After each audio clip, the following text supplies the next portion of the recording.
So we discuss this example of consistent deformation method.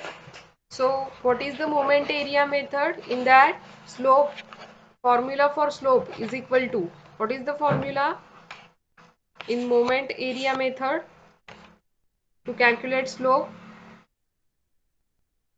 Yes, anyone?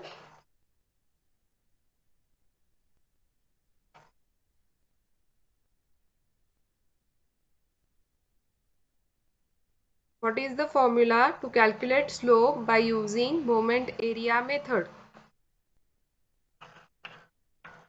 We discussed this moment area method in our chapter number 1, that is beam deflections. So please tell me what is the formula to calculate slope and deflection.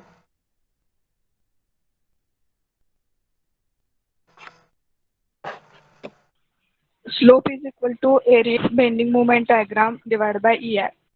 Yes, slope is equal to m upon EI diagram or bending moment diagram, right? And what is the deflection? Deflection Y is equal to area into X bar divided by EI. That means we have to calculate moment, right? Moment of bending moment diagram. So these are the formulas. By using these two formula, we can calculate slope and deflection by using moment area method. So what are the sign conventions used for these problems? First, if it is axial force, then if it is tensile force, then the sign conventions are left side and right side positive. If it is left side left direction and right side right direction, then the force is positive. Compression force is there if left side is right direction and right side is left direction force, then the sign convention is negative. We know these all sign convention, right? Shear force at left side upward is positive, downward is negative, and right side upward is negative, downward positive. Bending moment sign conventions are left side clockwise movement is positive, anti-clockwise movement is negative. And if it is right side, then anti-clockwise movement is positive, clockwise movement is negative. Same like that, if it is slope, then clockwise rotation is positive, anti-clockwise rotation is negative. And deflection, if it is downward deflection, then it is negative, and if it is upward deflection, then it is positive. We know these all sign conventions. We discussed these sign conventions already. Then, what are the conditions of SFD and BMD? This part is also completed in your mechanics of solids subject, that the conditions for or conditions to draw the shear force diagram and bending moment diagram. If the load type is point load, if the beam is having point load, then SFD is sudden change, that means vertical line only, and bending moment for the point load is linear change, that is inclined line. Okay, जर beam वरती point load act केला असेल तर SFD तुमचा कसा असतोय, vertical line मध्ये येतोय, आणि बीएमडी कसं असणार आहे, इन्क्लाइंड लाईन, राईट. त्यानंतर इफ इट इज युडियल, then SFD is linear change, that means inclined line is there only. And if it is second order change, then it is parabola. UDL मध्ये shear force काय असणार आहे, inclined line, आणि BMD parabola असणार. Then UVL, that is universal varying load. For that, SFD is second order change, that means parabola, and BMD is third order change, that means cubic shape. Okay, and if it is a movement on the beam, then SFD is not generated there at the point of movement, so no effect. Then BMD is sudden change, that means only vertical line for the movement. So you know all these concepts of the SFD and BMD. Then moment area method, which is discussed in first chapter also. Again, to determine relative deflection and slope, the moment area method can be effectively used. Right? By using this method, we can calculate slope at any point is equal to area of bending moment diagram or area of M upon EI diagram. Okay. And deflection at any point is equal to moment of M upon EI diagram about that point. Where we have to calculate deflection, about that point we can take the moment. Right? That means area into x bar.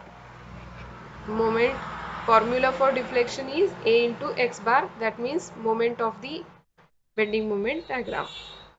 So geometric properties of some standard shapes are, first, if it is a triangular in shape, BMD is in triangular shape, then diagram is shown to you.